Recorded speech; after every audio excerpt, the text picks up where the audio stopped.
Je sais qu'il y a de la déception quand même, quoi. Oui, bien sûr, parce qu'on y croyait, parce qu'on savait que l'exploit était possible, et c'est ça qui est fou, c'est qu'à un moment donné, il y a match, et il y a match non seulement au match aller, il y a match aussi au match retour. On ne prend pas d'éclat, on est à -2, on est à -3, sur une équipe qui est juste très largement au-dessus de nous. Donc voilà, je pense que les filles ont vraiment tout donné. Ce soir, offensivement, c'était très bon. On met 29 buts sur une équipe qui, en moyenne, en prend 23. Donc, c'est largement au-dessus de ce qu'elles prennent d'habitude.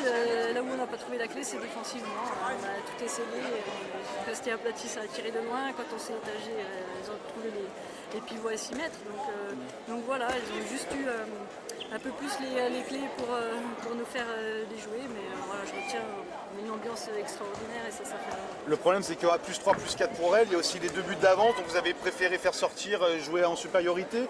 Ça, du coup, c'est difficile. De toute façon, on n'a pas le choix. Quand on est à -3 à la mi-temps, on a pris 16 buts, donc on sait qu'il faut aller chercher le +3. Ça fait 6 buts à remonter en 30 minutes, donc bien sûr qu'il faut qu'on prenne des risques. Il faut qu'on joue à 7. C'était une façon d'aller chercher aussi les 2 minutes pour essayer de jouer avec un maximum de temps en supériorité numérique. Donc ça a bien marché. Après, il y a quelques petits buts à but, mais franchement, fallait tenter. On l'a fait. On a zéro regret sur le match parce qu'on a sorti tout ce qu'on pouvait sortir. La frustration, c'est qu'on a toujours envie de jouer plus de matchs de Coupe d'Europe quand on est le SBF. Oui, bien sûr. Après, voilà, on en reparlera en fin d'année. C'est une équipe qui devrait se retrouver en finale de l'EHF. Donc voilà, c'est juste normal de se faire sortir contre cet adversaire-là. Après, on va voir le côté positif et puis ça va nous permettre du coup d'avoir un mois de janvier-février un peu plus cool. Et donc de se préparer et d'arriver frais sur les 2 matchs les plus importants de l'année pour nous, le quart de finale de play-off. Et puis voilà, on change de cap, on va changer de coupe. On a la Coupe de France qui va commencer aussi.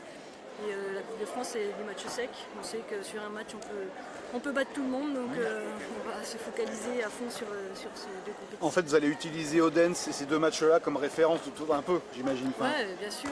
Ce match-là, les matchs qu'on fait contre Metz, contre Brest, contre les grosses équipes, ça fait quelques années qu'on donne le change à n'importe quelle équipe. Et on a vraiment envie d'aller voir la Coupe de France. Dernière question, qu'est-ce que vous avez dit à Roxane et à Chloé qui vont partir pour le Japon À Roxane, à Chloé, à Sakura, à Lara et à Maraya, on leur a souhaité de bonne chance, bien sûr, qu'on sera à fond derrière elles.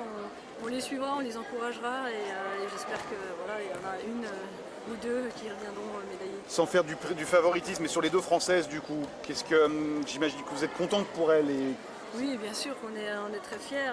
Je pense qu'on prépare les filles aussi pour ça. On prépare les filles collectivement. On a envie de les rendre meilleures collectivement. On prépare aussi les filles individuellement. On aimerait en envoyer un maximum en équipe de France. Donc voilà, ça commence à arriver. On est très, très fiers d'elles et puis on les suivra. Ça va vous compliquer la vie, cette histoire avec ces internationales qui partent? Non, au contraire, on est content. Plus on en a, mieux c'est. Et en plus, c'est des gens formés chez nous. Donc c'est juste génial.